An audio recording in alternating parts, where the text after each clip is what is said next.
खुलुमबाय आं मुस्रि कास्टम बसुमतारी इउपिपिएलनि दैदेनगिरिफ्रा 125 एमेन्डमेन्टखौ लानानै जेरैबादि बिटिसिनि रायजो राजानि गेजेराव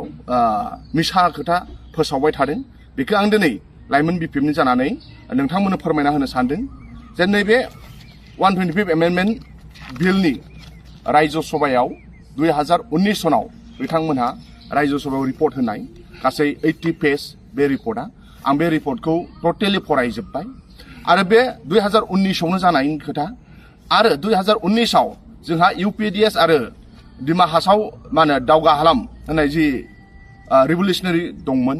जोंहा कार्बि आंलं आरो दिमा हासाव बिथांमोनजों भारत सरकारा एग्रीमेन्ट जादोंमोन आरो मेघालयनिबो माखासे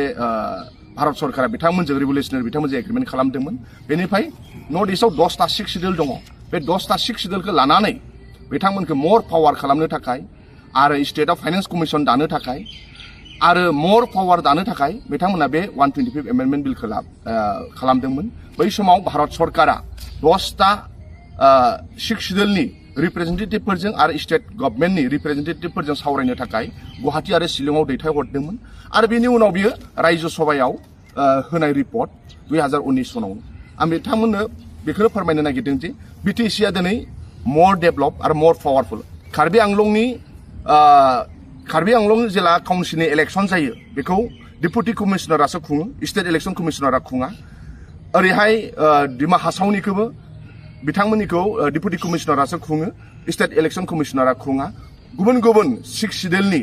इलेक्शनफोरखौ स्टेट इलेक्शन कमिशना खुङा जोंनि बिटिसिनिखौ स्टेट इलेक्शन कमिशनारा खुङो दा ओंखायनो जोंनि बिटिसि बादि जानो नांगौ बिटिसिआ मोर पावार बिटिसिआ मोर रिप्रेजेन्टेटिभ दङ ओंखायनो बिटिसिनि मडेल लानानै कार्बि आंलं दिमा हासाव त्रिपुरानि ट्राइबेल काउन्सिल मेघालयनि मोनथाम काउन्सिल मिजोरामनि मोनथाम काउन्सिला बे 9टा काउन्सिला जोंनि बिटिसिनि मडेल लानानै जेरै बिटिसिनिखौ इलेक्शन जायोब्ला स्टेट इलेक्शन कमिशनारा खुङो थिग बिदिनो कार्बि आंलं दिमा हासाव बा त्रिपुरानि काउन्सिल बा गुबुन गुबुन काउन्सिलफोरखौ स्टेट इलेक्शन कमिशनारा खुंनांगौ होननानै बुंदों जोंनाव नन रिप्रेजेन्टेटिभनिफ्राय गभर्नरा डाइरेक्ट मा होनो नमिनेट खालामनो हायो एमसिएलए खालामनो हायो नन रिप्रेजेन्टेटिभ कमिउनिटिनिफ्राय दा ओंखायनो बे कार्बि आंलंबो जानांगौ दिमा हासावबो जानांगौ गुबुन गुबुन सिक्स शिड्यूलावबो जानांगौ होननानै बिथांमोना बुंदों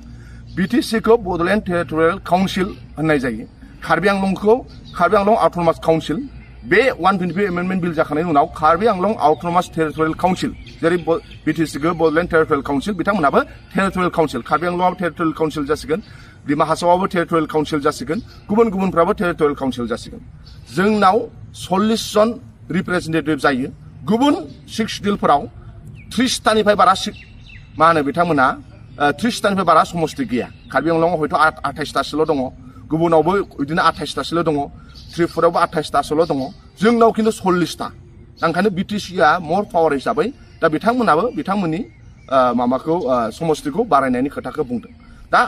आंनि गुबै बुंनो नागिरनाय खारना जाहैबाय मा इउपिपिएलआ जे बुंदों 125 एमेन्डमेन्ट बिल पास जासिगोन बाव बिटिसिखौ बिथांमोना ओरै सरकार दासिगोन होननानै बे मिसा खोथा बुंदों दिनै डेम'क्रेसियाव रायजो राजाया मेन्डेट होदों बिटिसिनि मानाव गेदेर हाग्रामा महिलारि सारनो आरो एन्टि डेम'क्रेसि इउपिपिएलनि दैदेनगिरि बिथांमोना एन्टि डेम'क्रेसि बिथांमोना खोथा बुंगासिनो दं आनडेम'क्रेटिक खोथा बिथांमोनहा बुंगासिनो दङ दा ओंखायनो आं दिनै नोंथांमोननो बे फुंबिलि समाव 125 एमेन्डमेन्ट बिलखौ लानानै फंनैसो खोथा बुंनाय जाबाय आरो फैगौ समाव आरो मोर क्लियारिफिकेसन आरो मोर डिटेल्स आं नोंथांमोननि गेजेराव लाबोबाय थागोन दा इउपिपिएलनि दैदेनगिरिफ्रा जि मिसा खोथा बुङा मानो रायजो राजाया नाथाय सांग्रां जा इन्टारनेटआवनो दङ 125 एमेन्डमेन्ट नोंथांमोना डाउनलड खालामनानै जाय लेखा गोरों जाय दिनै लाइमोनफोरखौ इउपिपिएलनि दैदेनगिरिफ्रा मिसा खोथा बुंगासिनो दङ आं लाइमोनफोरखौ इन्टारनेटआवनो थांनानै गुगोलाव थांनानै 125 एमेन्डमेन्टखौ एसेब्लाबो फरायनो थाखाय खावलायनाय थाबाय जोंनि थाखायबो मोजां जायो जोंहाबो मोजां डाइरेक्ट फाइनेन्सआ जोंना डाइरेक्ट जुदि फाइनेन्स जायोब्ला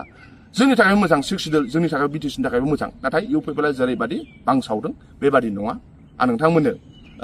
दिनै बे फुंबिलि समाव फंनैसो फोरमायहरनाय जाबाय गोजोनथों थेंक इउ